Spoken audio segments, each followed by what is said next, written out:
urusannya partai-partai lah.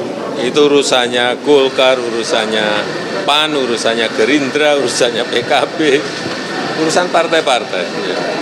Ada komunikasi ke Bapak apa sebelumnya? Ada komunikasi ke Bapak kah sebelumnya? Enggak.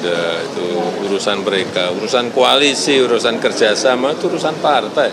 Saya bukan ketua partai, saya presiden. Ya, sekarang Bang Hensat, boleh dong diberikan tanggapannya P3 dan PDIP. Masih tetap pede meski koalisi Prabowo ini makin gemuk. Bukankah makin gede koalisi, mesinnya makin kuat bergerak ke masyarakat seperti apa? Ya, saya rasa wajar ya. PDI Perjuangan masih percaya diri karena kondisinya kan tidak ansih mirip 2014 ya. Yang pertama di 2024 sangat mungkin ada 3 pasang calon. Sehingga kalau ada kata seperti Pak Ganjar bilang dikeroyok gitu ya, dejavu, saya rasa kurang tepat karena siapa mengeroyok siapa gitu karena ada 3 pasang. Dan kemudian kondisinya 2024 PDI Perjuangan adalah pemenang pemilu, tentunya berbeda dengan pada saat 2014. Dan kemudian lagi yang paling menentukan ada Pak Jokowi. Jadi wajar kalau kemudian PDI Perjuangan masih sangat percaya diri. Kecuali memang perlahan tapi pasti akhirnya PDI Perjuangan mengakui bahwa Pak Jokowi sudah beralih ke Pak Prabowo, mendukung Pak Prabowo. Nah kalau memang seperti itu pasti ada aroma ketidakpercayaan. Tapi kalau PDI Perjuangan masih percaya diri, jadi artinya walaupun secara kasat mata kita lihat bahwa koalisi pemerintahan semuanya sudah ke Pak Prabowo, dan koalisi pemerintahan ini kan koalisi pemerintahan yang istimewa nih, yang selalu mengatakan di berbagai tempat, di berbagai acara, di berbagai kesempatan tegak lurus dengan Pak Jokowi. Tapi nyatanya kemudian para partai yang katanya tegak lurus ini beralih dukungan ke Pak Prabowo gitu ya. Mungkin juga ada pertanyaan, loh kok ke sana bukan ke sini gitu ya. Ya. Dan mungkin juga Mas Owi ini ada pertanyaan juga, loh kok saya ditinggal, kita nggak diajak, ini gimana gitu ya. Nah tapi kembali lagi ke aroma percaya diri, jadi catatan-catatan itu yang menurut saya masih membuat Partai Demokrasi Indonesia Perjuangan masih percaya diri. Baik. Karena memang lem glue kemudian berbagai kekuatan yang ada saat ini itu masih dimiliki oleh PDI Perjuangan. Lain soal kalau misalnya tiba-tiba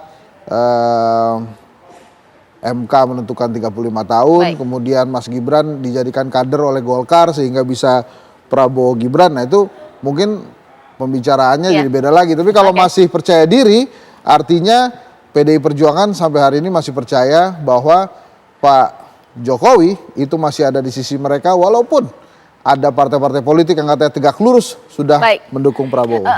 Tolong ditanggapi dong Bang Deddy Sitorus, bukan soal besar atau gemuknya ya, tapi ini koalisi direstui oleh Jokowi. Kita pikir restu Jokowi itu kalau merapat ke PDIP malah berpindah justru dapat restu. Ini ada apa ini? Bang Deddy boleh dijawab.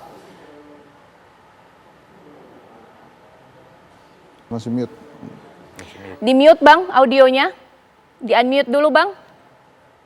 Oh iya. Ya. Tadi kan Anda sudah putar sendiri ya bahwa Pak Jokowi mengatakan beliau tidak ada urusan, itu urusan partai-partai gitu. Jadi kita percaya dengan Pak Jokowi gitu ya, bahwa memang begitulah adanya ya.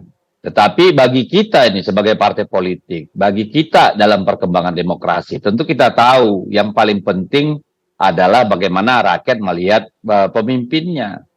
Kami meragukan Pak Jokowi mau ngomong langsung, ini loh pilihan saya gitu ya. Tapi ya itu gimana ya, susah kita karena itu kan berandai-andai. Jadi kita pegang saja ucapan Pak Jokowi bahwa beliau tidak campur-campur gitu ya. Karena bagaimanapun beliau adalah presiden. Pasti lebih pusing ngurusin negara daripada mikirin siapa yang mau jadi presiden berikutnya gitu. Karena siapapun itu pasti tidak mungkin menegasikan apa yang sudah dibangun oleh Pak Jokowi gitu. Baik, Mas Owi boleh ditanggapi, PD bukan berarti tanpa strategi. Lantas apa ini strategi untuk menangkal koalisi besar?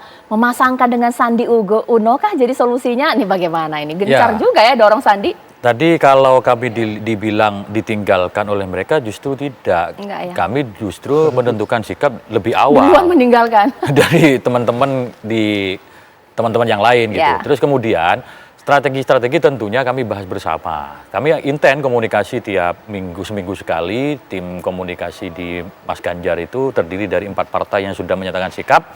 Tentu strategi apa tidak mungkin dong kita sampaikan. Tetapi pastinya dalam rapat rutin tiap minggu itu selalu ada evaluasi dan update perkembangan terkini.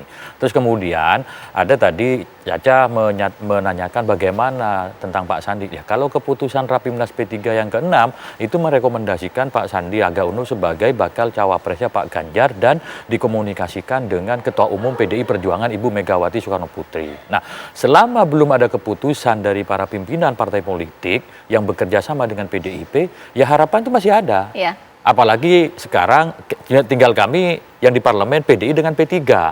Kalau prinsip ekonomi itu kan berlaku ketika misalkan mohon maaf barang melimpah itu harganya murah kan begitu. Ketika barangnya itu terbatas biasanya harganya tambah mahal. Kalau itu prinsip ekonomi, kalau kita mau menganalogikan seperti itu. Nah, tapi kita tidak ingin memanfaatkan seolah-olah memanfaatkan situasi yang ada, tetapi kita ingin mengendorse terus keputusan Rapimnas 6 dengan menyampaikan keunggulan-keunggulan Pak Sandiaga Uno dibanding bakal calon yang lain. Soal keputusan seperti apa ya kita kembalikan kepada keputusan masing-masing ketua umum partai. Oke, Bang Deddy, oke lah PDIP adalah partai yang besar, tapi kawan koalisi yang saat ini begitu gencar mengusung bacawa pres adalah P3 dengan Sandi Uno. Seakan-akan kayaknya nggak banyak pilihan ini PDIP ini bagaimana nih? Ya, saya kira sangat wajar P3 mendorong Sandiaga Uno ya, karena itu keputusan musyawarah mereka bersama. Tapi kembali kepada apa yang disampaikan Bung Owi tadi juga gitu ya. Pada akhirnya kan kita ingin menang. Ya, ingin menang tentu punya banyak kalkulasi, baik secara elektoral, psikososial ya, konfigurasi politik, mood pemilih, preferensi, itu kan banyak pertimbangan yang tentu akan dibahas bersama-sama, ya. Itu pasti dibahas bersama-sama, bukan diputuskan oleh PDI Perjuangan sendiri, gitu. Jadi ya kita tunggu, proses-prosesnya terus berlangsung, pendalaman, dialog, ya, diskusi terus terjadi, dan kita tunggu saja, gitu. Karena kita masih punya waktu yang cukup, dan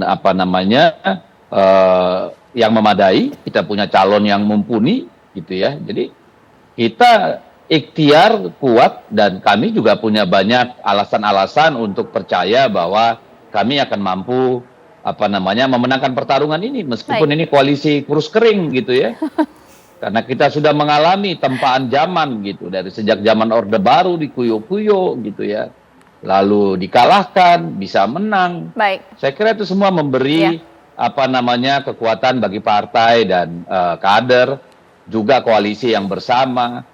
Juga sampai saat ini kita lihat bahwa PD Perjuangan juga masih menduduki puncak persepsi masyarakat gitu ya. Elektabilitas PD Perjuangan masih tetap tertinggi gitu. Jadi tidak ada alasan kita untuk khawatir, meskipun itu tidak berarti menjadi alasan kita untuk lengah gitu. Kami setiap saat mencermati situasi yang terjadi. Baik, ditahan dulu Bang Deddy. Ya, koalisi langsing, janganlah bilang kurus kering ya. Koalisi langsing lawan koalisi gemuk. Tapi kira-kira dengan realitas ini, saat lagi Bang Hensat boleh jawab, mana yang paling punya kans besar untuk menang dari bacawa presnya? Apakah dari partai rekan sekoalisi ini, Sandiaga Uno, atau nama populer tadi ada Mahfud MD, Andika Perkasa dan lain-lain? Sesaat lagi di Apa Kabar Indonesia Malam.